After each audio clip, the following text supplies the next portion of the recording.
नमस्कार, बहुत स्वागत है आपका। मैं हूं आपके साथ सुमित शर्मा। विस्तार न्यूज देख रहे हैं आप। बात करेंगे रिजल्ट की। छत्तीसगढ़ में 10वीं और 12वीं का रिजल्ट जारी हो चुका है। बोर्ड की वेबसाइट पर छात्र रिजल्ट को देख रहे हैं। हालांकि अब तक तो सभी छात्रों ने रिजल्ट देख ही लिया होगा।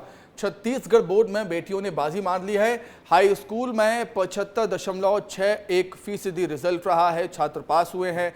10वीं में जशपुर की सिमरन ने टॉप किया है। 10वीं में होनिशा सेकंड टॉपर रहीं। वहीं 10वीं में श्रेयांश को तीसरा स्थान मिला। 12वीं की बात कर ली जाए तो 12वीं में महक अग्रवाल ने टॉप किया है। ये 10वीं के रिजल्ट हम आपको बता रहे हैं। 12वीं में महक अग्रवाल ने टॉप किया। महासमुंद की है महक। और 12वीं में ही कोपल को दूसरा स्थान मिला है, कोपल अम्बस्त, जो कि बलौदाबाजार। और तीसरी रैंक हासिल की है प्रीति ने, बलौदाबाजार की रहने वाली हैं। तो 12वीं में तीनों टॉपर हैं छात्राएं। 10वीं की बात कर ली जाए, सिमरन सब्बा जशपुर की रहने वाली हैं, उन्होंने पहली रैंक हासिल की है। दूसरी रैंक पर हैं होनिशा, जो कि गरियाबंद की रहने वाली हैं। होनिशा ने दूसरी रैंक हासिल की है। और तीसरे स्थान पर हैं एक छात्र श्रेयांश कुमार यादव, जशपुर के रहने वाले हैं। आगे बढ़ते हैं, बात कुछ और खबरों की। बीजेपी के प्रदेश अध्यक्ष वीडी शर्मा उज्जैन पहुंचे और पूजा अर्चना कर बाबा महाकाल का आशीर्वाद लिया। साथ ही वार्ड नंबर 8 में घर घर जाकर चुनाव प्रचार कर पर्चियां वितरित की। उनके साथ बड़ी संख्या में कार्यकर्ता भी मौजूद रहे। इस दौरान सीएम डॉक्टर मोहन यादव की बड़ी बहन कलावती यादव भी मौजूद थी। विस्तार न्यूज से खास बातचीत की है उन्होंने, आइए आपको सुनाते हैं। बूथ स्तर पर पर्ची बांटने के लिए प्रदेश अध्यक्ष निकले। अभी जो 3 दिन बचे हैं, इन 3 दिनों में महाजनसंपर्क अभियान, घर घर पर्ची बांटने का काम भाजपा के सभी नेता, सभी कार्यकर्ता कर रहे हैं। इसलिए मैं भी आज उज्जैन के उत्तर विधानसभा में आज यहाँ पर पर्ची बांटने के महासंपर्क अभियान में आया हूँ। और मैं आम जनता से अपील करता हूँ कि ज़्यादा से ज़्यादा मतदान करें। अध्यक्ष जी, जैसे लगातार आप जनसंपर्क में जा रहे हैं, कांग्रेस को कितनी चुनौती मान रहे हैं मालवा क्षेत्र में? सुपड़ा साहब जमानतें जब्त होंगी। बिल्कुल, जमानतें जब्त होंगी, सुपड़ा साहब ऐसा होगा, ऐसा प्रदेश अध्यक्ष वीडी शर्मा का कहना है। वो लगातार जिस प्रकार प्रदेश के मुख्यमंत्री डॉक्टर मोहन यादव एक तरफ तूफानी दौरे कर रहे हैं, तो वहीं प्रदेश अध्यक्ष भी तूफानी दौरे पर उज्जैन में आज पहुंचे और बाबा महाकाल से आशीर्वाद लिया है। मतदान अपील की जा रही है और मुख्यमंत्री जी की जो बड़ी बहन है कलावती यादव भी प्रदेश अध्यक्ष जी के साथ हैं। दीदी, आज प्रदेश अध्यक्ष जी घर घर तक पहुंच रहे हैं। बिल्कुल, भारतीय जनता पार्टी का उज्जैन आलोट संसदीय क्षेत्र का ये चुनाव हो रहा है और इसमें 13 तारीख को मतदान होने वाला है। तो हर घर, हर दरवाजे पे दस्तक देकर बताया जा रहा है कि 13 तारीख को जलपान बाद में करें और मतदान पहले करें।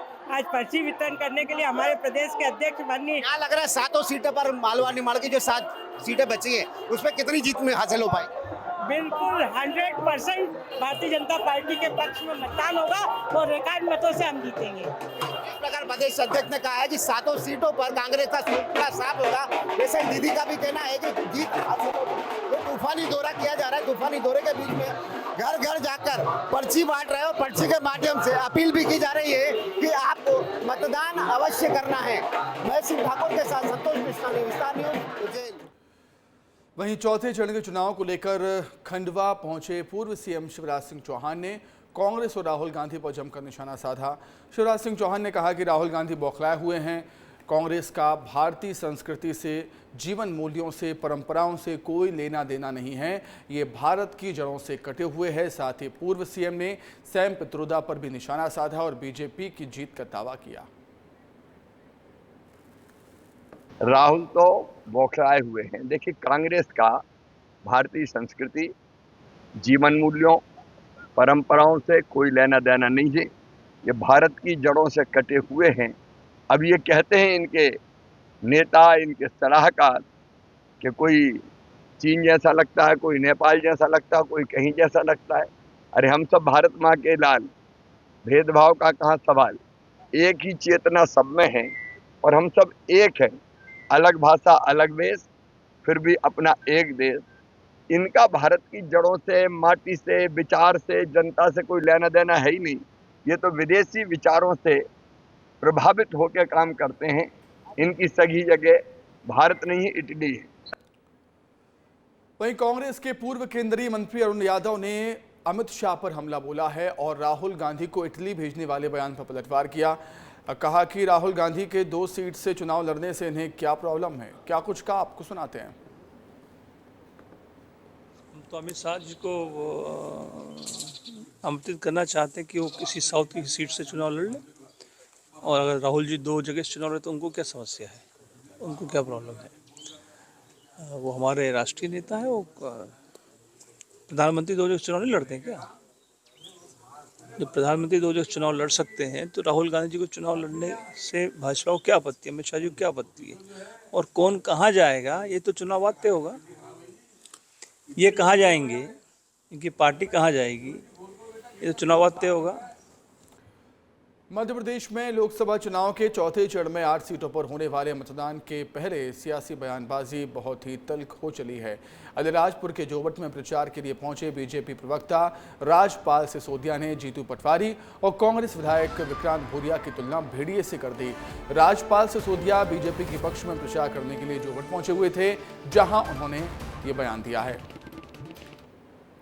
देखने में आया कि विक्रांत भूरिया और जीतू पटवारी जैसे लोग जो कि राजनीतिक भेड़िए के रूप में इसी शिकार में लगे रहते कि कहीं घटना हो और उस घटना से वो राजनीतिक रोटी सेके। पिछले दिनों देखने में आया कि विक्रांत भूरिया और जीतू पटवारी जैसे लोग जो कि राजनीतिक भेड़िए के रूप में इसी शिकार में लगे रहते कि कहीं घटना हो और उस घटना से वो राजनीतिक रोटी सेके। अब बात करेंगे छत्तीसगढ़ की। छत्तीसगढ़ के डिप्टी सीएम विजय शर्मा ने नक्सलियों पर कार्रवाई को लेकर बयान दिया।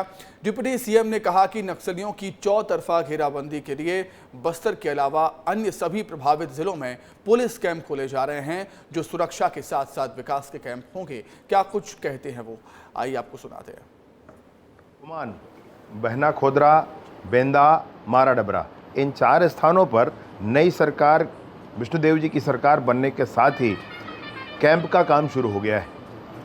ये कैंप सुरक्षा के ही नहीं, विकास के कैंप पूरे प्रदेश में साबित हो रहे हैं और यहाँ पर भी ये विकास के कैंप बनकर साबित होंगे। साथ ही साथ धनवाही और कबरी पथरा, इन स्थानों पर भी कैंप प्रस्तावित हो गए हैं। यहाँ पर भी नए कैंप खोले जाएंगे। नक्सलियों के इस क्षेत्र से मूवमेंट को रोकने के लिए, इस क्षेत्र में उनके काली छाया को, उनके प्रभाव को रोकने के लिए, इस तरह की किसी भी घटना से इस पूरे जिला कबीरधाम के क्षेत्र को सुरक्षित करने के लिए ये सारे कैंप खोले गए हैं और खोले जा रहे हैं। रतलाम लोकसभा सीट से उम्मीदवार अनीता चौहान ने सैलाना विधानसभा के रावटी में आदिवासियों के बीच जनसंपर्क किया। इस बीच उन्होंने विस्तार न्यूज से कई मुद्दों पर बात की है, सुनिए। उम्मीदवार इस समय हमारे साथ मौजूद है, अनीता नागर सिंह चौहान मौजूद है। क्या मुद्दों के साथ में ये यहाँ पे आए हैं और लगातार भारतीय जनता पार्टी और उनके कार्यकर्ताओं के साथ में जनसंपर्क जारी है, जानते हैं किन मुद्दों के साथ में जनता की मांगों को पूरा करने के लिए ये यहाँ पे आए हुए हैं। जानते हैं अनीता नागर सिंह चौहान से। मैडम, आप यहाँ पे आए हैं, क्या मुद्दे हैं ग्रामीण अंचलों के लिए? पहला तो ये कि मोदी जी को तीसरी बार प्रधानमंत्री बनाना है और भारत को विकसित बनाना। दूसरा ये कि जहाँ पर जो घर छूटे हुए हमारे, वहाँ बिजली ले जाने का काम करेंगे, जो आवास बाकी हैं वो बनाने का काम करेंगे। जहाँ पर पानी की कमी है, हम छोटे छोटे तालाबों के माध्यम से, डैम के माध्यम से हम उसकी व्यवस्था करेंगे। और बहुत बड़े काम नहीं बचे हैं, जहाँ रोड नहीं है वहाँ रोड देने का काम करेंगे। और ऐसे छोटे छोटे काम हैं हमारे भाई बहनों के, वो हम चुनाव के बाद पूरे करेंगे। भाजपा जो है कांग्रेस के कई व्यक्तियों को लेके आ रही है, अभी 2 दिन पहले भी ये लेके आए हैं। भाजपा में बौखलाहट दिख रही है क्या?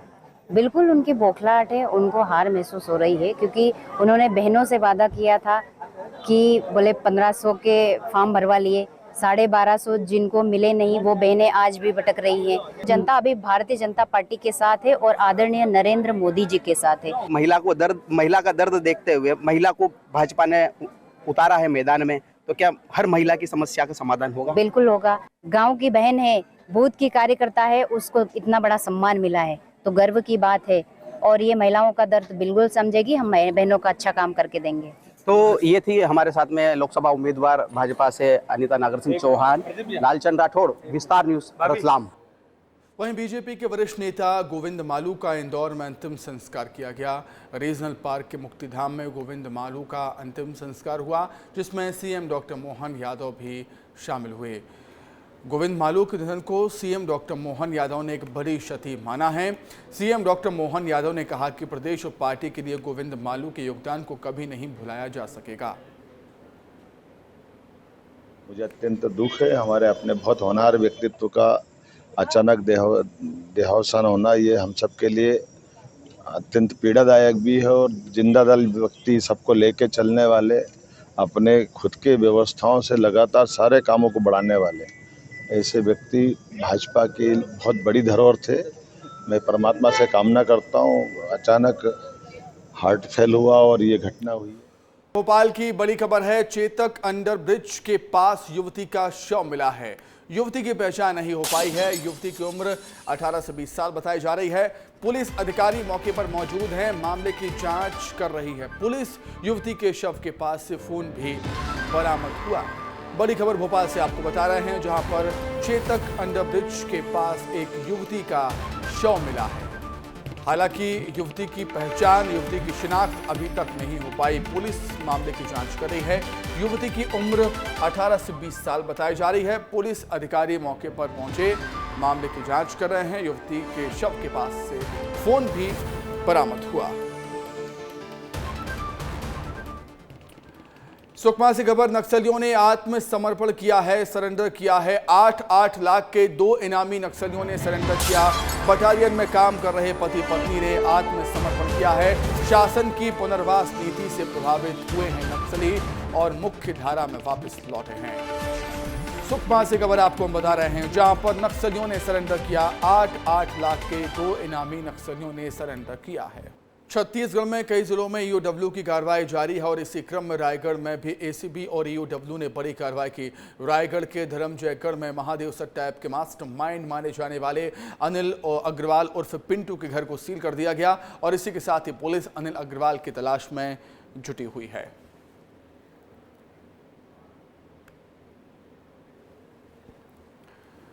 तो छत्तीसगढ़ में एसीबी और ईओडब्ल्यू ने महादेव सट्टा ऐप से जुड़े लोगों के ठिकानों पर छापा मारा। दुर्ग में महादेव सट्टा ऐप के संचालक सौरभ चंद्राकर, महादेव के चाचा दिलीप चंद्राकर के सूर्य विहार स्थित घर पर भी एसीबी की टीम पहुंची और टीम ने दिलीप चंद्राकर के घर पर जांच की।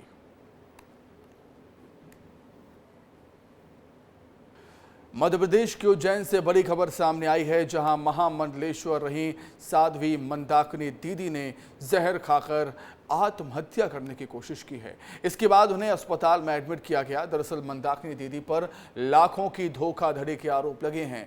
संतों और अखाड़ा परिषद के राष्ट्रीय अध्यक्ष के सामने यह खुलासा किया गया कि शेर की खाल मांगने के साथ ही किसी को गौ संरक्षण का राष्ट्रीय अध्यक्ष तो किसी को महामंडलेश्वर बनाने के लिए लाखों रुपयों की मांग की गई थी। इधर जैसे ही शिकायत अखाड़ा परिषद के राष्ट्रीय अध्यक्ष के पास पहुंची तो आपात बैठक बुलाकर मंदाकिनी दीदी को सभी पदों से निष्कासित कर दिया गया। शंकराचार्य के बाद पूजा जाता है वो है महामंडलेश्वर। अगर महामंडलेश्वर को आप और हम देखते हैं तो हम नतमस्तक हो जाते हैं, लेकिन उज्जैन की एक तथाकथित महामंडलेश्वर ने इस भगवा रंग को तार तार किया है। महामंडलेश्वर के नाम को धब्बा लगाया है। उसी के लिए अखाड़ा परिषद की राष्ट्रीय बैठक रखी गई थी। तत्कालीन सभी महामंडलेश्वरों को बुलाया, संतों को बुलाया और जिस प्रकार तथाकथित संत ने अखाड़ा परिषद के राष्ट्रीय अध्यक्ष का भी नाम उसमें लिप्त किया है, कई महामंडलेश्वर में उनके दाग नाम के पर दाग लगाया है। क्या पूरा मैटर है हम समझते हैं। संत बने परमार्थी, शीतल जिनके अंग, तपत भुजाए और की दे दे अपना रंग। जिसके जैसे संस्कार होते हैं वो अपने संस्कार भूल नहीं पाता है। वैसे ही हमारे बीच में हमारे एक महामंडलेश्वर जिनका आप नाम बता रहे हैं, मैं उनका नाम भी नहीं लेना चाहता, जिन्होंने पद का दुरुपयोग किया और पूरे उज्जैन की जनता से नहीं पूरी भारत की जनता से वसूली की। किसी को महामंडलेश्वर के नाम पे, गवर्नर के नाम पे, गाय आयोग वाला जो विभाग है उसके अध्यक्ष के नाम पे, मतलब भारत में जितने भी डिपार्टमेंट हैं उन सब के नाम पे वसूली शुरू की। तब ऐसे महामंडलेश्वर को आप क्या कहेंगे, क्या नहीं करेंगे? मैं आवाज उठाता रहूंगा और जब जब कोई भी अधर्म के खिलाफ जाएगा उसके खिलाफ मैं जाऊंगा। हम तो यही बात करेंगे, महामंडलेश्वर की जो पदवी होती है उसे नतमस्तक किया जाता है, न कि कभी भगवाधारियों को कलंकित किया जाता है। तो ऐसा जिस प्रकार उन्होंने षड्यंत्र रहा है, संतों को ही उन्होंने चूना लगा दिया, वो 1 लाख का नहीं लाखों रुपए का। संतोष कृष्णानी, विस्तार न्यूज, उज्जैन। इंदौर में हुए भ्रष्टाचार के मामले में हाई लेवल 3 सदस्यीय कमेटी का गठन किया गया है और वाणिज्यिक कर विभाग के प्रमुख सचिव की अध्यक्षता में एक कमेटी बनाई गई, जिसमें वित्त विभाग के सचिव और लोक निर्माण विभाग के मुख्य अभियंता को सदस्य बनाया गया। दरअसल नगर निगम इंदौर में ठेकेदार और अफसर ने मिलकर फर्जी बिल लगाकर करोड़ों का चूना लगाया था। मामले में अब तक 3 से 4 ठेकेदारों के घर पर छापेमारी कर उन्हें जेल भेज दिया गया है, गिरफ्तार किया गया है। वहीं कई नगर निगम के अधिकारियों की भूमिका भी पाई गई है। अब ये कमेटी 15 दिन के अंदर अपनी रिपोर्ट सौंपेगी।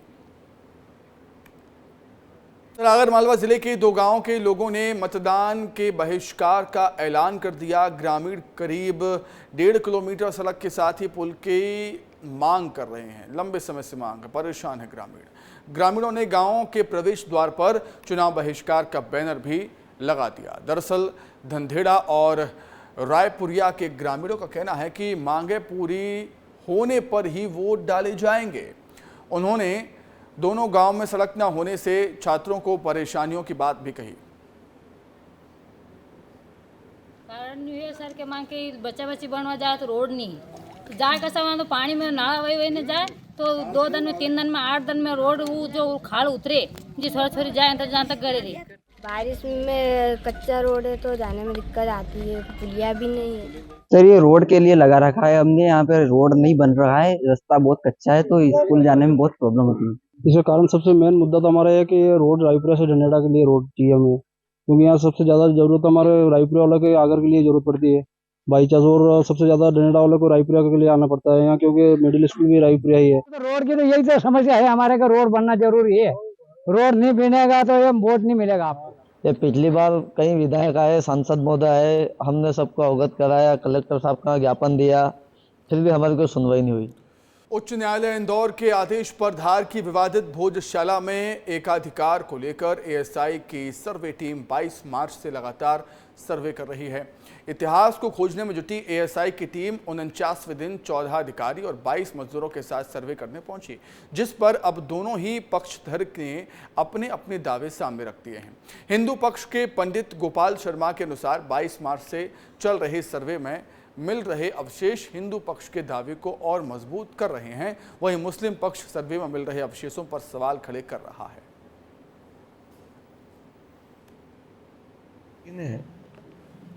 और आज का सर्वे प्रारंभ हो चुका है।